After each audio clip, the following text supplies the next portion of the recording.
Welcome back at 7:39. With foreclosures and job losses so high in Georgia right now, this is a good time to discuss ways that we can all protect our credit. Metro Atlanta moms have been asking about their credit scores in the Moms on the Money group of our website, atlanta.momslikeme.com. Joining us with advice is mom herself, Julie Bates, financial advisor from Delta Community Credit Union. Good morning, and thanks for joining us, Julie. Good morning, Keith. I guess our first question is from one of the folks out there. It's either Kate or Kite, I'm not sure, who says, I hear if you close some of your credit cards, it could be bad for your score. And I guess the question is that true? Is the rule on closing credit card accounts, or how many should you keep open to affect your score? Well, first of all, it never helps to close credit cards. We want to make sure that we're using our credit as a financial tool, just like we would buying a stock or a bond. Okay. So we don't want to close our cards, especially the ones that have the long credit history. When closing cards that have long credit history, we actually shorten the amount of time that the credit agencies score us. So we want to make sure that we preserve that length. I gotcha. Now, another mom writes that I understand you can get a better credit score by keeping your credit card balance below a certain percentage. Is there a certain level that you need to stay below? And if so, what happens if you go above it? Well, we want to make sure that we exercise good use of credit. So, for example, if we have a $10,000 credit card that we have a $9,999 limit on, we're not exercising good use of that credit. Usually you want to keep the amount of available credit at least at a 50% level. It depends on what other credit you have available, but you want to do that per card. So if you have one card that has a $20,000 limit and there's no balance, then you want to make sure that another card only has up to 50%. You don't want to have one maxed out card and one fully available card, because they look at those limits on a per card basis. Right.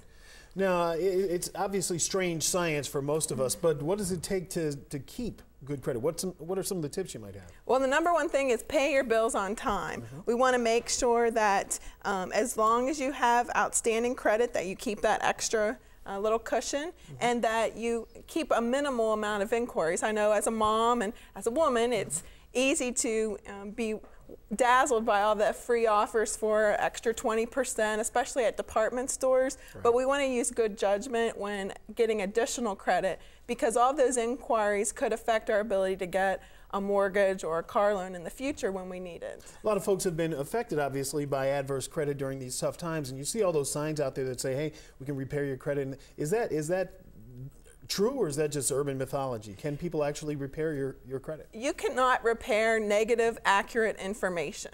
You want to make sure that if you're going to, for example, a counseling service, that they're a nonprofit and they're really doing what's in your best interest.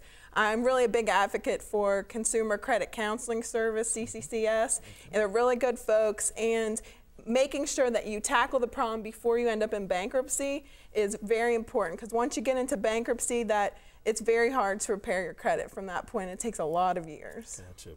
Well, Julie, thank you for joining us this morning. And if you have a question for Julie, you can ask it in our Moms on the Money group on atlanta.momslikeme.com. And again, Julie, thank you for being with us this morning.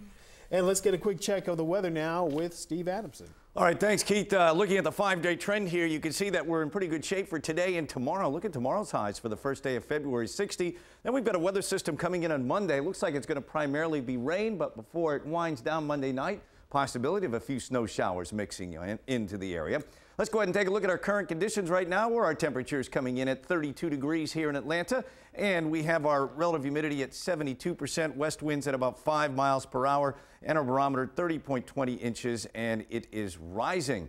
Well, temperatures at some of our other checkpoints now down into the lower 20s in Dalton, where it's 21. Cartersville's 24, 28 in Athens, Gainesville 29, down to 34 presently in Thomaston. Skies are pretty clear out there now. We did have a few clouds drift through overnight, but just partly cloudy skies was the general rule during the late night period. Now we're pretty clear.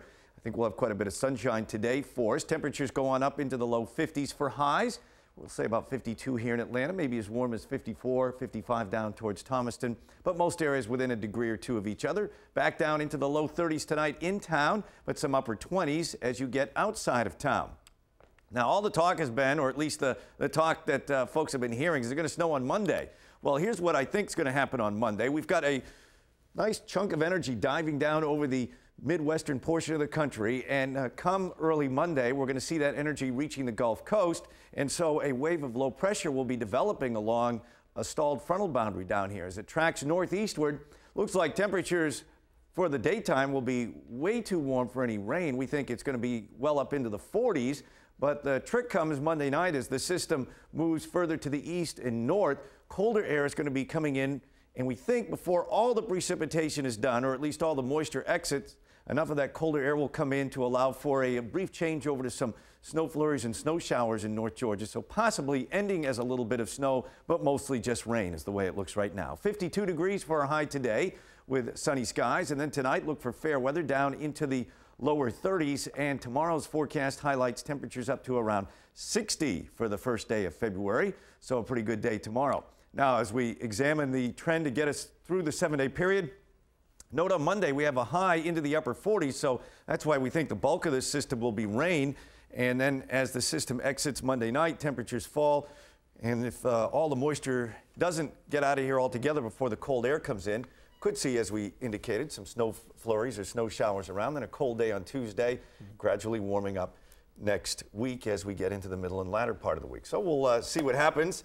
But right now, it just doesn't look like everything's together there for us to give us an all-snow event. No tears. All right. All right. Thank you, Steve. Let's check in now with Rob Langer for a check of the roads. Rob. Right now, Keith, not a lot going on out there, fortunately. We seem to be accident-free. We do have construction cones out there. First off, the big project on the south side, 285 westbound between 75 and Riverdale Road. You have got 3 right lanes blocked, and it's going to be out there until 4 a.m. Monday. So if you normally take the airport heading along 285 westbound, be prepared for that. Also, construction on 85 southbound around Collinsworth Road. That has a left lane blocked, and that's going to be out there until about 4:30 this afternoon.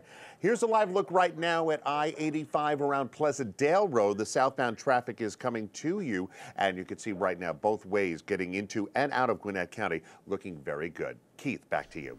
All right, thank you, Rob. When we come back, do you have a whole bunch of people coming over for the Super Bowl, but you're not sure how to feed them or what to feed them? Fear not. Super shopper Robin Spiesman has some suggestions when we come back. Stay with us.